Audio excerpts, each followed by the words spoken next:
I had this idea of like things that I discovered were illusions. And one of them was when I used to think that if a woman had the perfect body or had the bigger chest or the bigger, caboose, that means that their partner would never cheat on them and always feel lucky to have them. And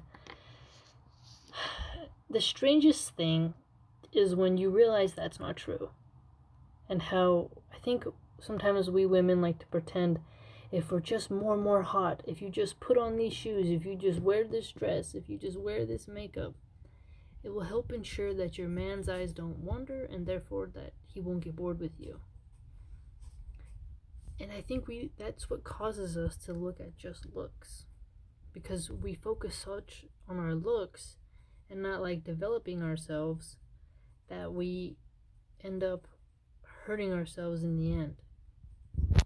One of the biggest events in my life that made me realize that looks don't exactly work every time is I had dated somebody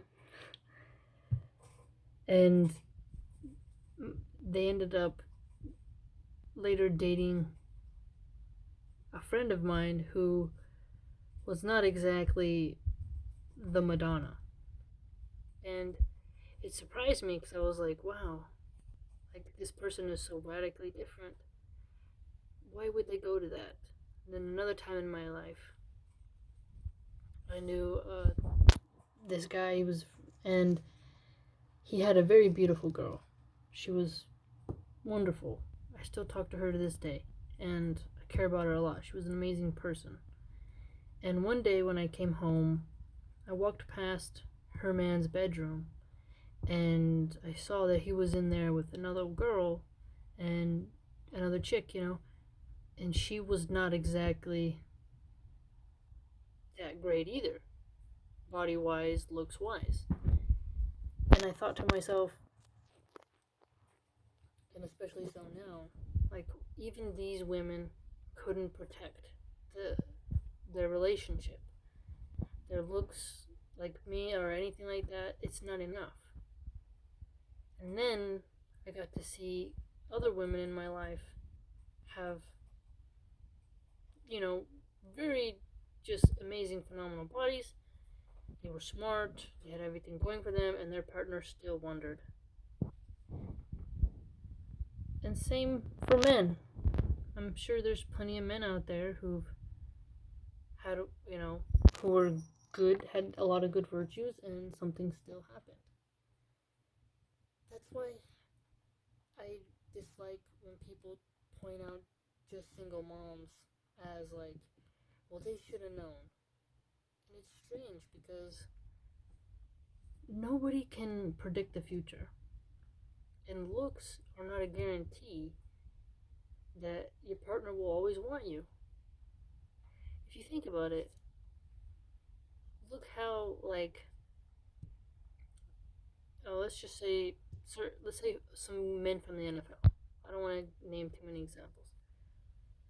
I'm pretty sure there's a lot of members of the NFL whose wives have had affairs and they've had to separate. Or they were dating a chick and she cheated. Now, they have money, some of them, and they have an excellent body, and it still wasn't enough. So that's when we learn personality and that there's a lot to relationships.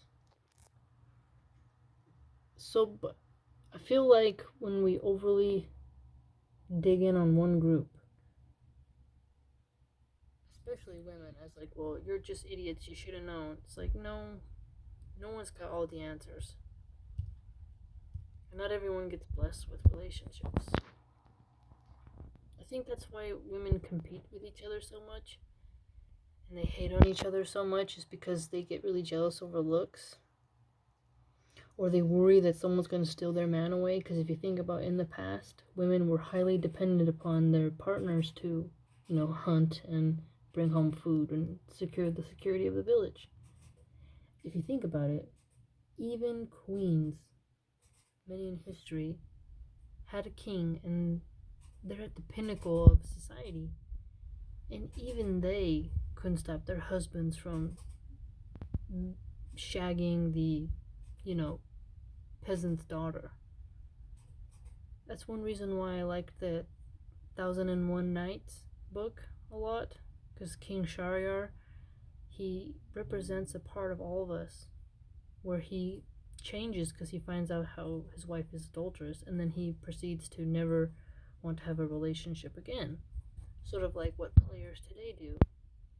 They use the example of, well, I got hurt, therefore, um, I never want to love again, and I'm just going to play with everyone I meet. And that just spreads more of the same. I noticed something today too in the gym. It's like some chicks think that they have the biggest, like the baddest body in the gym. Then they get kind of cocky. And it's easy to get cocky when everyone around you doesn't have a good body. But then the next chick comes in and she has a 10 body. And it's almost like you got like 7 10s, right? Each one of those chicks has something very unique and different about them, and you can't really compare them because they're all different in their own way. So it makes it really pointless to get jealous over each other and to be harsh to each other. But women are harsh on each other, and it's sad. And I think that's also what causes women to be vain, and that women being vain leads to like fueling the makeup industry and all the plastic pollution that causes, to the plastic surgery industry, to the facial creams, to everything, like everything to alter your body. It's a great way for companies to make money off of making you insecure and making you think that the illusion of beauty is a protector. If a queen and a king, people who are on the pinnacle of power, can't stop their partner, what makes us think we can? And that's why we shouldn't make fun of each other. That's why we shouldn't judge single parents or people who got divorced or people who failed at the relationship, because there's no guarantees. And I think women have to stop trying to get the attention of men for the sake of getting it, to have more of like a respect for each other's partners,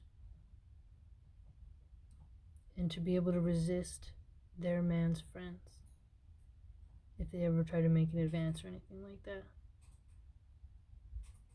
I think we can do better with each other. A lot of women like to blame men for all the problems, but if you think about it, women are very harsh on each other. The strangest thing is that women think if you criticize somebody more attractive than you, that somehow means like that you want to be in that woman's shoes. I don't think that's the case. What do you think, family? Just been having a lot of thoughts lately, and I kind of want to run by you and see what you think. Because sometimes that can help spark different ideas and different conversations and different dialogues. But it's funny because once you realize that beauty is like seriously relative, that yeah, there's common traits, it kind of makes it all like petty to and like beneath you, if you have character, to judge someone based off their looks. I'm trying more and more to make sure that I don't judge people off their looks. I've been really trying to work on that because it's not real. What do you think? The power of aesthetics. It's very powerful. It's interesting